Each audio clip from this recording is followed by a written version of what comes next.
Hello everyone, ಎಲ್ಲರೂ ಕೂಡ ಹೇಗಿದ್ದೀರಾ? ಐ ಹೋಪ್ ಎಲ್ಲರೂ ಕೂಡ ಚೆನ್ನಾಗಿದ್ದೀರಾ ಅಂತ ಭಾವಿಸ್ತೀನಿ.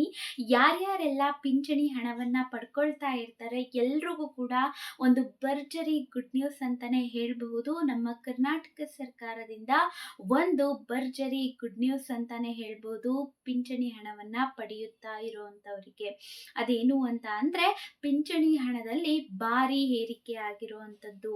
ಜಾಸ್ತಿ ಕೊಡ್ತಾರೆ ಇನ್ನು ಮುಂದೆ ಪಿಂಚಣಿ ಹಣವನ್ನು. ಹಾಗಾದರೆ ಯಾರ್ಯಾರಿಗೆ ಎಷ್ಟೆಷ್ಟು ಜಾಸ್ತಿ ಮಾಡಿದ್ದಾರೆ ಅನ್ನುವಂಥದ್ದನ್ನು ಕೂಡ ಹೇಳ್ತೇನೆ. ಮತ್ತು ಕೆಲವೊಂದಷ್ಟು ಜನ ಕಮೆಂಟನ್ನು ಮಾಡ್ತಾ ಇದ್ರು, ನಮಗೆ 2 ತಿಂಗಳಿಂದ ಪಿಂಚಣಿ ಹಣ ಅನ್ನುವಂಥದ್ದು ಬಂದಿಲ್ಲ, 1 ತಿಂಗಳಿಂದ ಬಂದಿಲ್ಲ, ಈ ರೀತಿಯಾಗಿ ಕಮೆಂಟ್ಸನ್ನು ಮಾಡ್ತಾ ಇರುವಂಥದ್ದು.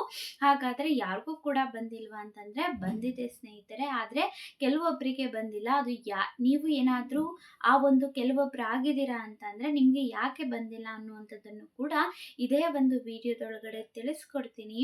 ಅದಕ್ಕೂ ಮುಂಚೆ ನೀವೇನಾದರೂ ನಮ್ಮ ಚಾನಲ್ಗೆ ಸಬ್ಸ್ಕ್ರೈಬ್ ಮಾಡಿಕೊಂಡು ವಿಡಿಯೋ ನೋಡ್ತಿದ್ದೀರಾ ಅಂತಂದರೆ ಎಲ್ರಿಗೂ ಕೂಡ ಹೃದಯಪೂರ್ವಕ ಧನ್ಯವಾದಗಳು. ಇನ್ನು ತಡ ಮಾಡ್ದಲ್ಲೇ ನಾನು ಡೈರೆಕ್ಟಾಗಿ ವಿಷಯಕ್ಕೆ ಬಂದ್ಬಿಡ್ತೇನೆ. ಕೆಲವೊಬ್ಬರು ಹೇಳ್ತಿದ್ರು 2 ತಿಂಗಳಿಂದ ನಮಗೆ ಪಿಂಚಣಿ ಹಣ ಅನ್ನುವಂಥದ್ದು ಬಂದಿಲ್ಲ. ವೃದ್ಧಾಪ್ಯ ಪಿಂಚಣಿ ಹಣ ಆಗಿರಬಹುದು, ವಿಧವಾ ವೇತನ ಪಿಂಚಣಿ ಆಗಿರಬಹುದು, ಅದನ್ನು ಬಿಟ್ಟರೆ ಅಂಗವಿಕಲ ಪಿಂಚಣಿ ಆಗಿರ್ಬೋದು, ಯಾವ ಹಣ ಕೂಡ ನಮಗೆ ಕೆಲವೊಂದಷ್ಟು ತಿಂಗಳುಗಳಿಂದ ಬಂದಿಲ್ಲ ಅಂತ.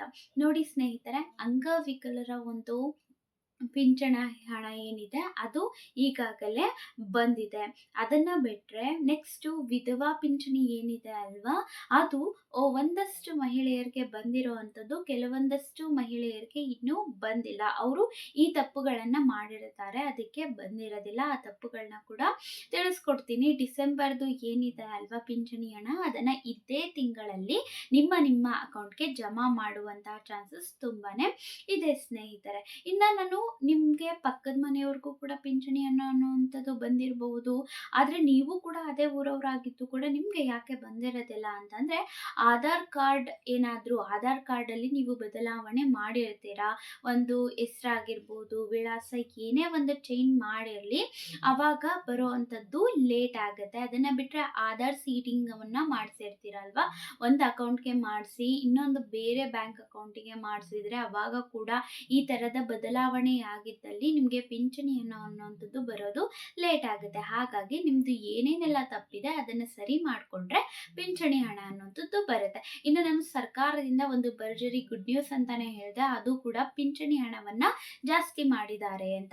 ಹಾಗಾದರೆ ಯಾರಿಗೆಲ್ಲ ಎಷ್ಟೆಷ್ಟು ಶೇಕಡಾವಾರು ಎಷ್ಟೆಷ್ಟು ಜಾಸ್ತಿ ಮಾಡಿದ್ದಾರೆ ಅಂತಂದರೆ, 65 ವರ್ಷ ವಯಸ್ಸಾಗಿರೋ ಅಂಥವರಿಗೆ 5% ಜಾಸ್ತಿ ಮಾಡಿದ್ದಾರೆ. ನಿಮಗೆ ಏನು ಪಿಂಚಣಿ ಹಣ ಬರ್ತಿತ್ತಲ್ಲ ಅದಕ್ಕಿಂತ 5% ಜಾಸ್ತಿ ಬರುತ್ತೆ. ಇನ್ನು ನೆಕ್ಸ್ಟು 70 ವರ್ಷ ಯಾರಿರ್ತೀರಾ ಅವರಿಗೆ ಪಿಂಚಣಿ ಹಣದಲ್ಲಿ 10% ಅಷ್ಟು ಜಾಸ್ತಿ ಮಾಡಿದ್ದಾರೆ. ಇನ್ನು 75 ವರ್ಷಗಳೇನಾಗಿರುತ್ತೆ ಅವರಿಗೆ 15% ಜಾಸ್ತಿ ಮಾಡಿದ್ದಾರೆ. ಇನ್ನು 80 ವರ್ಷ ವಯಸ್ಸಿನವರಿಗೆ 20% ಜಾಸ್ತಿ ಮಾಡಿದ್ದಾರೆ. ತುಂಬ ಹೆಚ್ಚು ಜಾಸ್ತಿ ಮಾಡಿರುವಂಥದ್ದು ಅಂದರೆ 80 ವರ್ಷದ ವಯಸ್ಸಿನವರಿಗೆ.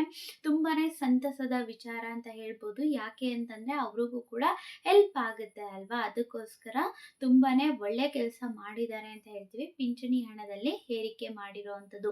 ಇನ್ನೂ ಹೆಚ್ಚಿನ ಉಪಯುಕ್ತ ಮಾಹಿತಿಗಾಗಿ ನಮ್ಮ ಚಾನಲ್ನ ಸಬ್ಸ್ಕ್ರೈಬ್ ಮಾಡ್ಕೊಳ್ಳೋದನ್ನು ಮರಿಬೇಡಿ. Thank you for watching. ಇಷ್ಟ ಆಗಿದ್ರೆ ಒಂದು ಲೈಕ್ ಮಾಡಿ.